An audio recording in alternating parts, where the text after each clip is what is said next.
all of the breaths are a systematic series of individual breath positions and breathing techniques that will activate, sort of cleaning out your body. The memory developing breath will bring up anything that needs to be released, either in the physical body or emotionally, that needs to come up and out of your body, so that then as you go along in this systematic series of the 8 key breaths, you will start to bring in more prana, or this source energy, life force energy, and activate your creativity and your own healing potential in your body. So it's a systematic series of awakening within yourself that we're going to do.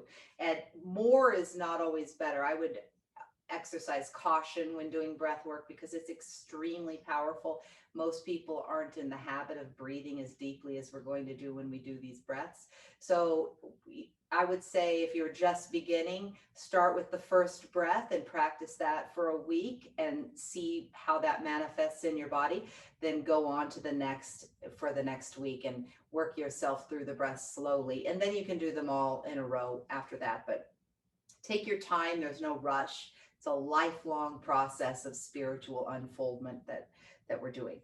Okay, so there's a few pointers to remember in doing all of the breaths that we'll be practicing. One is called the secret switch, and that is placing the tongue on the roof of your mouth as you're inhaling through the nose. All the breaths in mental physics are done inhaling deeply through the nose, forcing the air down into the belly and then up into the chest. And then I'll say a big sniff at the top.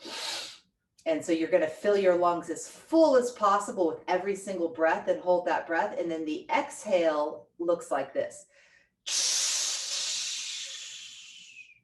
So it's actually breathing in through the nose all the way deep down. Big sniff. And then it's kind of like a CH sound, and your tongue will flop down a little bit and force that air out. The key is to push all that old stale air out from the bottom of the belly, as we do in different yoga traditions. You want to get all that old stale air out. And when you squeeze the last little bit of air out, then automatically the body process takes over to take in another breath of life. Sometimes you'll hear me say lock it up, which just means swallow after we practice a breath, and exhale it out. We'll swallow to just sort of solidify that inside of our own body. And then before each breath, we give thanks for that breath. And the way Dingle taught it is, I give thanks. I thank thee, Lord, for the breath of my life. And then we'll do each of the breaths. So you can say whatever you want. I thank you, God, for the breath of my life. Thank you, universe, whatever resonates with you. The idea is just to take that moment before each breath to give thanks for that which gives us life, for the God source energy that is within us and all around us, giving us life. Okay. The map is not the territory, meaning he can point the way, I can point the way, any teacher can point the way, but it's up to the student to do the work.